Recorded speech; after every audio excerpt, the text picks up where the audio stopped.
जय हिंद साथियों, नमस्कार। मैं शशांक आप सभी का स्वागत करता हूं आपके प्यारे यूट्यूब चैनल मैथवीर शशांक में। साथियों, हम लोग औसत चैप्टर पढ़ रहे थे, उसके 3 क्लासें आपको मिल भी चुकी थी।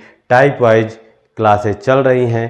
आप कोई भी एग्ज़ाम साथी दे के चले आना, चाहे यूपी पुलिस हो, चाहे यूपीएसआई हो, चाहे रेलवे का कोई एग्ज़ाम हो, ठीक है। वनडे कोई भी आप एग्ज़ाम दे के चले, यहाँ तक कि एसएससी में भी आपसे जो इस क्लास में मैं पढ़ा रहा हूँ उससे बाहर नहीं आने वाला है। तो साथियों, आप क्लास में बने रहें, क्लास को शेयर करते रहें, चैनल को सब्सक्राइब कर लीजिएगा, वीडियो लाइक करते रहिएगा। आपको इसी क्लास से बहुत सारी चीज़ें मिलती हैं। शुरू में हर व्यक्ति के साथ थोड़ा संघर्ष है साथी, क्योंकि वो अकेला चलता है। अगर आपको जीतना है तो आपको अकेले ही चलना पड़ेगा। आप जीत जाओगे तो आपके साथ बहुत सारे लोग खड़े हो जाएंगे, लेकिन अभी जीत की तैयारी के लिए आपको अकेले ही चलना पड़ेगा। उसमें आपके साथ कोई नहीं चलने को तैयार होगा। जब आप सफलता पा जाओगे, मिल जाएगी नौकरी, जेब में आने लगेंगे पैसे, तो आपको जो अकेलापन लगता है अभी पढ़ाई के समय, कुछ विद्यार्थी, कुछ मेरे प्यारे भाई बहन को, वो सब दूर हो जाएगा। तो याद रखिएगा, अगर जीतना है तो अकेला चलना ही पड़ेगा, और अकेला ही चलने वाला तेज चलता है और जीतता भी है। तो चलिए साथियों, क्लास को शुरू करते हैं। कल हम लोग पढ़ रहे थे कि जब समूह में कोई नया व्यक्ति शामिल हो जाता है तो उसके आने से औसत भार बढ़ जाता है। तो उसी का आज एक क्वेश्चन और है आपका, ये कर लीजिए। इसके बाद अगले टाइप पे बढ़ेंगे कि जब समूह में से कोई व्यक्ति निकल जाए तब औसत पर क्या प्रभाव पड़ता है। ठीक है, तो जैसे है कि एक नाव में बैठे 5 व्यक्तियों का औसत भार 38 किलोग्राम था। एक नाव पे बैठे होंगे, नदी में चलती है गंगा जी। आप जाइए, बनारस जाइए, काशी जाइए, अयोध्या जाइए, कहीं पर भी जाइए, आप देखिए वहाँ पे नाव चलती रहती, तो आप बैठोगे उस पर। जब उसमें 5 व्यक्ति बैठे थे, कितने आदमी? 5 लोग, तो सभी का औसत भार कितना था? 38 किलो। यानी कि अब आप जानते हैं औसत क्या होता है, सभी बराबर। तो यहां पे मान लेंगे पांचों व्यक्ति 38 किलो के बैठे थे, तो नाव में कितना भार था ये हो गया। आप निकाल लीजिए कि नाव में एक व्यक्ति 38 किलो का था और 5 व्यक्ति बैठे थे, तो टोटल नाव में कितना भार रखा गया? 5 8 40, 5 15 4 19, 190 किलोग्राम। नाव में कितना भार रखा गया? 190 किलोग्राम। अब आप जिस चीज पे बैठते हो उसका भी भार होता। जब आगे कहा कि उसी नाव का और उसमें बैठे व्यक्तियों का औसत भार 52 हो गया, यानी कि जब नाव के भी भार को तौला गया तो जो 5 व्यक्ति बैठे थे 38 वाले, अब वो 52 के हो गए। कितने के हो गए? 52 के। और साथ में नाव का भी भार कितना है? 52। यानी अब 6 लोग हो गए। मान लीजिए कि अब कुल 6 हो गए। मान क्या लेंगे? दिया गया 5 व्यक्ति और एक नाव, 6 हो गए। और 6 का औसत भार कितना था? 52। तो कुल निकाल लीजिए, 6 दूनी 12, 6 पंचे 30, 1 31। पूछा है आपसे नाव का भार।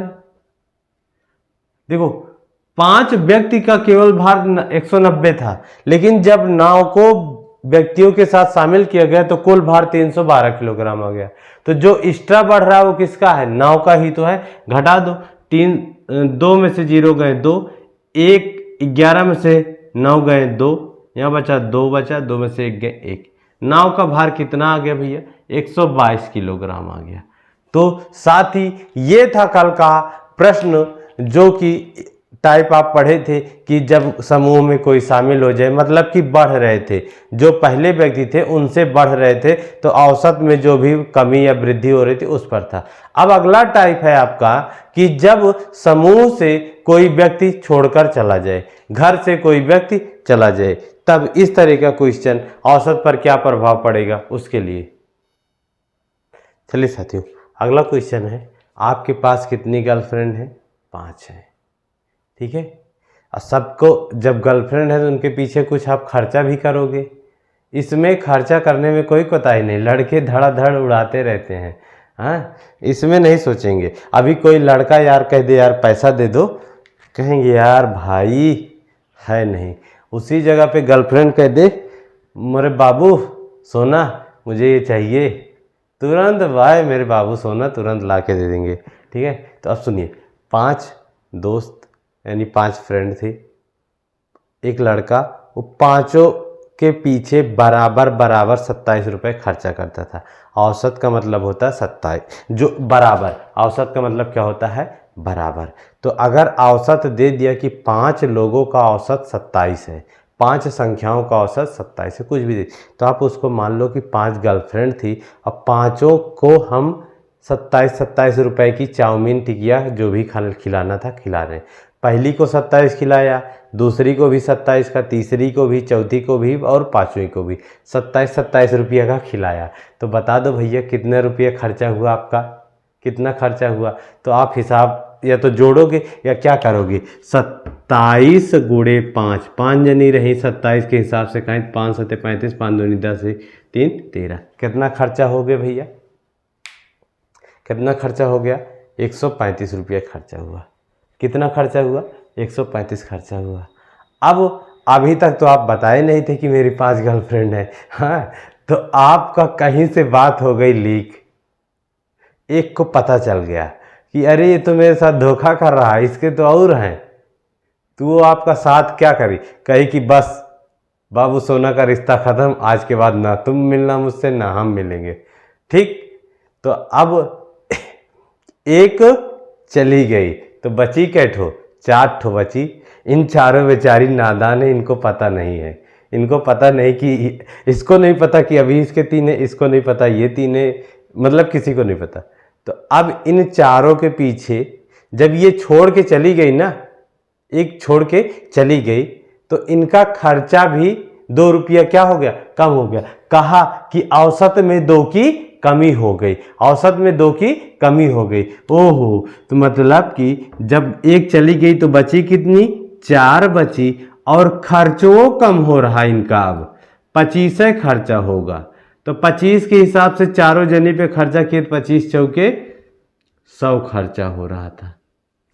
तो जो छोड़कर गई है वो कितना खर्चा करवाती थी।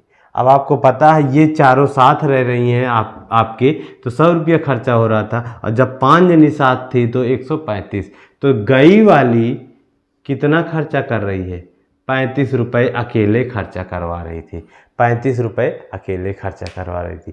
तो इसी तरह से जितने भी लोग हैं, सबसे पहले उसका टोटल आप निकाल लो, क्योंकि औसत बराबर होता है कुल पदों का योग बटे कुल पदों की संख्या। आपको औसत पता है, संख्या पता है, तो कुल योग निकल के आ जाएगा। तो 5 का 27 से गुणा किया 137, फिर एक चली गई थी यानी 4 ही बची, और औसत में 2 की कमी आ गई। जो औसत पहले 27 था अब वो 2 कम हो गया, 25 बचा। तो 4 का गुणा 25, 25 चौके 100, घटा दिया तो जाने वाले का निकल के आ गया। इसी तरह से साथी अगले क्वेश्चन पे हम यहीं पे थोड़ा सा बदलाव करेंगे, थोड़ा सा ही छोटा सा। आप ये वाला क्वेश्चन आप नोट कर लेंगे, तुरंत आप इसी क्वेश्चन के थोड़े से छोटे से आंसर को आप दे देंगे। हम थोड़ा सा बदलाव कर दे रहे हैं बस। जैसे यहीं पे लिख दे 10 संख्याओं का औसत, 10 संख्याओं का औसत 18 है। एक संख्या निकल गई, एक संख्या निकाल दी जाए तो औसत में 2 की कमी हो गई, 2 की कमी हो जाती है। तो निकाली गई संख्या बता दीजिए, निकाली गई संख्या बता दीजिए। तो आपको वही काम करना है। अगर आपको संख्याओं से नहीं आता तो आप मान लो ना कि आपके जितनी संख्या दी गई उसको उतनी गर्लफ्रेंड मान लो, उतनी क्या मान लो, गर्लफ्रेंड मान लो कि इतनी गर्लफ्रेंड थी। ठीक है, समझ में आ जाएगा जल्दी। और हर एक जनी औसतन का मतलब होता बराबर, यानी हर एक जनी के पीछे हम 18 रुपया खर्चा करते हैं। तो अगर 10 जनी के पीछे हम 18 के हिसाब से खर्चा करते ही तो कितना खर्चा आवत है हमारे, 180 रुपया, 180 रुपया। यही में बड़ा नखरा होते, बहुत रिसिया थी। हाँ, यही में एक जनी रिसिया ही गई, और ऋषिया गई तो छोड़ के चली गई, तो बची कै जनी? 9 जनी बची। कितने लोग बची भैया? 9 जनी बची। और ये जब 9 जनी बची, जो नहीं रही नखरही ऋषिया चली गई ना, तो पैसा ओके रहे ज़्यादा खर्चा रहा। अब जब वो चली गए तो खर्चो हमारा कम हो गया। खर्चा कितना कम हो गया? 2 कम हो गया। यानी अब कितना हर एक पीछे कितना खर्चा हुए? 16 रुपया खर्चा हुए। 2 कम हो गया तो 16 नवैया 144। भैया घटा दीजिए, आपको पता चल जाएगा कि जो नखरही गई थी उसके पीछे कितना खर्च होगा। बड़ा नखरा रहता है लड़कियों का। 10 में 4 गए 6, 7 में 4 गए 3, कितना खर्चा था उसका? 36 रुपये अकेले करवाती थी। ठीक है साथी, 36 रुपये अकेले करवाती थी। तो इसी तरह से कोई भी आप जब छोड़ के जाए औसत घटे तो पहले शुरू का टोटल निकाल लो, फिर लास्ट में जितने बचे उनका टोटल, दोनों को माइनस कर दो। चलिए दोस्त आगे बढ़ते हैं अगले क्वेश्चन की तरफ। चलिए दोस्त एक और क्वेश्चन। 24 लड़के और उनके शिक्षक की औसत आयु 15 वर्ष है। यदि शिक्षक की आयु को हटा दिया जाए तो औसत आयु 1 वर्ष कम हो जाती है। तो बताएं शिक्षक की आयु, मतलब कि 24 जने रहे और उनके गुरुजी रहे, टोटल कै जने हो गए? 25। और सब जने कितने कितना बन गए? 15-15 साल के। औसत का मतलब सीधा सा बराबर, जितने भी लोग हैं सबको मान लीजिए कि उतने उतने के ही सब हो गए, बराबर बराबर के। ठीक है साथियों, तो 24 एक 25 लोगों की औसत आयु कितनी थी? 15। तो कुल आ गई, कुल आयु का योग 15 पचे 75, 15 दूना 30, 7 37, 375। अब कह रहा है कि गुरुजी की आयु को हटा दीजिए, यानी अब गुरुजी को ही हटा दिया तो कितना हो गया? 24 लोग बचे, मतलब कि गुरुजी क्लास से छोड़ के चले गए। अब औसत आयु एक वर्ष क्या हो जा रही? कम हो जा रही, यानी 15 से कितना हो गया? 14। गुणा कर लो, 14 चौके 56 के 6 हासिल 5, 14 दूना 28, 5 33। घटा दो भैया, 15 में से 6 गए 9 बचा, 6 बचा, 6 में से 3 गए तो 3, और 3 से 3 कैंसिल। तो गुरुजी की आयु कितनी थी? 39 वर्ष थी। तो ये थी साथी आज की प्यारी सी छोटी सी क्लास। अगर क्लास अच्छी लगी होगी तो वीडियो लाइक कर दीजिएगा और चैनल को सब्सक्राइब कर लीजिएगा। ज़्यादा से ज़्यादा साथियों के साथ शेयर कर दीजिएगा और चैनल को सपोर्ट करो, क्योंकि तो फिर मिलेंगे आपको अगली क्लास में। तब तक के लिए जय हिंद, जय भारत।